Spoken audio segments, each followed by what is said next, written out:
School. Breaking news. This is WYFF News 4 at 6 in high definition. From national outrage over a so-called sex survey at Clemson University, tonight administrators are backtracking and students are talking. The program was aimed at creating greater equality and safety at Clemson. But some are calling it a major invasion of privacy. WYFF News 4's Stephanie Trotter with our report from Clemson tonight. Stephanie.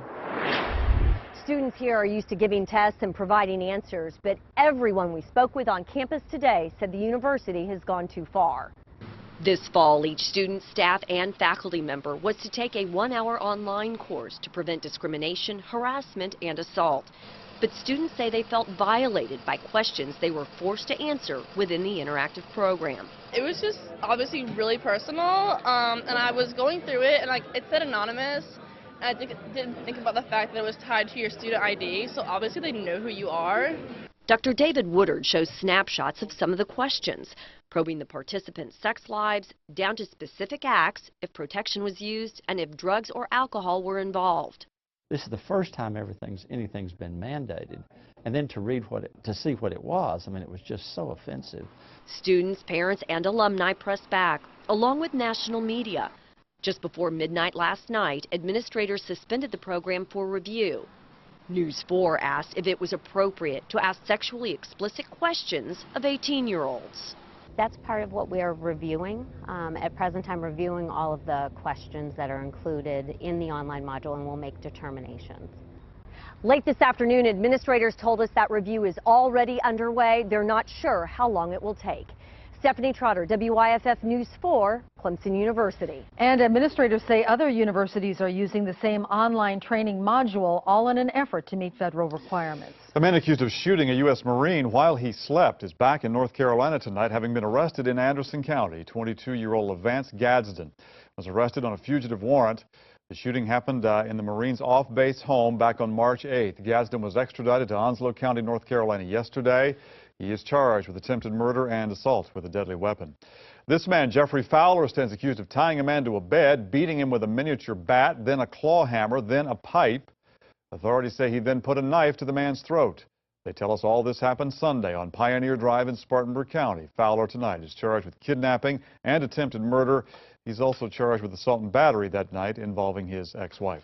Students at a Greenville County high school had to be evacuated this morning. School officials tell us an overhead sprinkler malfunctioned in the gym at Blue Ridge High School. They say that malfunction caused the gym to flood. Students were evacuated to the football stadium until the sprinkler was turned off.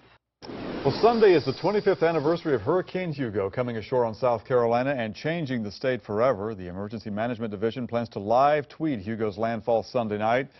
The agency tells us it's received dozens of messages from people about their experiences with Hugo. It was a massive Category 4 hurricane that is nearly the strongest, and it sure did ravage both the Carolinas. The storm hit the night of September 21st, 1989, 24 South Carolina counties, and an estimated 1.8 million people affected.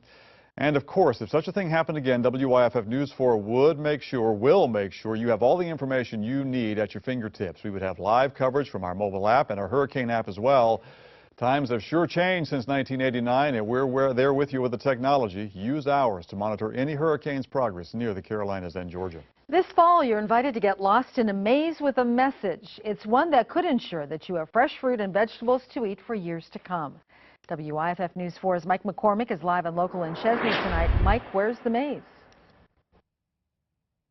Well, Carol, this is the corn maze at Strawberry Hill, USA. Come on in. It's actually not open to the public yet, so technically we're giving you a sneak peek inside. You know, usually all this corn is carved out into these rows that create a fun theme. Like in years past, one of the themes was Wild Wild West. Well, this year's theme is definitely a first. Take a look at the view from Sky 4, where you get to see the big picture out here. Embedded in this 10-acre maze is the word AgAware. That's the vision of AG South Farm Credit, which is part of the national farm credit system providing financing for agriculture. AgAware is a program that's promoting and educating the next generation of farmers. This is actually the first time the AgAware logo's been in a corn maze.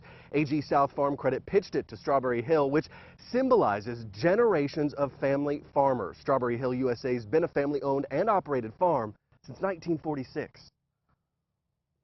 It's all about succession. Actually, in the next 2 decades, 70% of the family farms are going to transition to the next generation.